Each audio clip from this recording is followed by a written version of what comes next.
Hidup KBPP. Hidup. Hidup buruh Karawang. Hidup.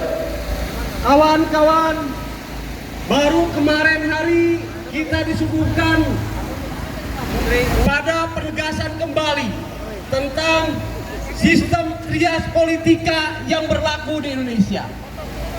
Ternyata 3 lembaga yang ada dalam trias politika, eksekutif, legislatif, dan yudikatif, berbanding lurus pada kepentingan oligarki di Indonesia, kawan-kawan.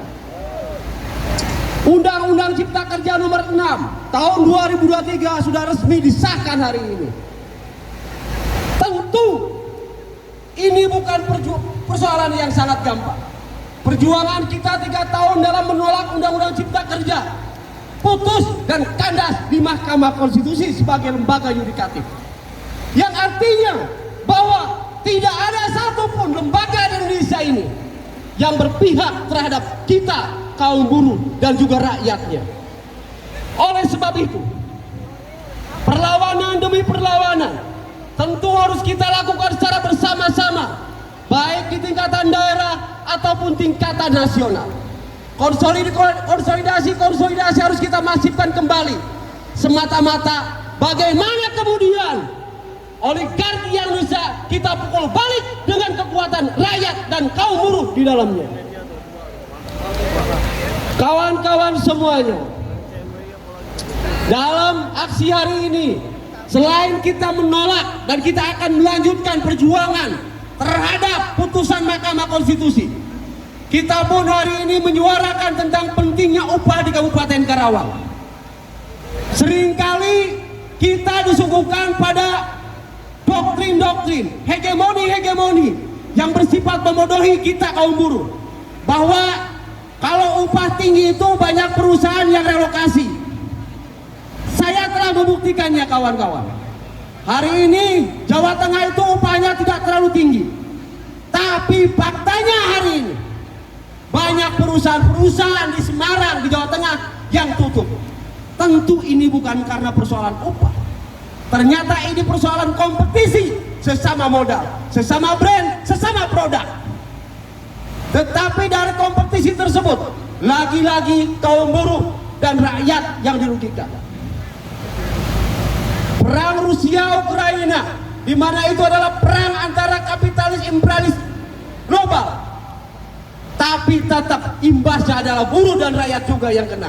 Jadi artinya, begitu kejamnya kapitalis imperialis di dunia ini dalam menghasilkan keuntungan, mereka sudah tidak bicara lagi kemanusiaan. Yang mereka pikirkan adalah bagaimana keuntungan setiap hari, setiap saat bisa berlipat ganda. Oleh sebab itu, dalam momentum hari ini, kita akan menyerukan kepada pemerintah Kabupaten Karawang bahwa upah di Karawang minimal harus naik 15%. Dan itu batas minimal, tentu kita akan upayakan lebih besar lagi. Tidak ada masalah relokasi, karena relokasi bukan persoalan upah.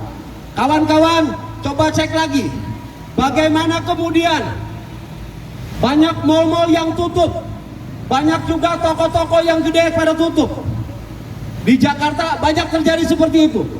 Persoalannya, apa karena upah buruhnya terlalu besar? Bukan. Hari ini pedagang-pedagang tersebut bersaing dengan pedagang-pedagang emak-emak berdasar yang menggunakan jasa online. Disitulah sebetulnya letak persoalan. Bukan karena upah buruh yang terlalu tinggi perusahaan relokasi tutup, tapi karena persaingan yang setiap saat, persaingan yang sangat keras. Tapi lagi-lagi buruh ditumbangkan oleh kepentingan mereka. Kawan-kawan semua, hari ini aksi pertama kali yang dilakukan oleh KBPP. Tentu ini bukanlah aksi yang terakhir, ini aksi pemanasan. Dan kita yakinkan secara bersama-sama di depan gedung pemerintahan ini yang isinya penuh dengan orang-orang munafik, bahwa gerakan buruh di Karawang melalui KBPP akan melipat gandakan masa aksinya untuk aksi-aksi ke depan. Karena hanya dengan kekuatan aksi massa kita akan menang.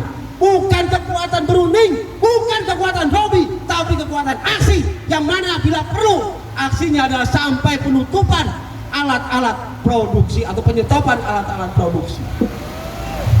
Itu yang harus kita lakukan bersama-sama ketika kita menginginkan bahwa kita bermartabat, bahwa kita punya harga diri, bahwa kita punya kemampuan untuk melakukan apapun juga. Hidup buruh, hidup KBBM. Terima kasih. Assalamualaikum warahmatullahi wabarakatuh.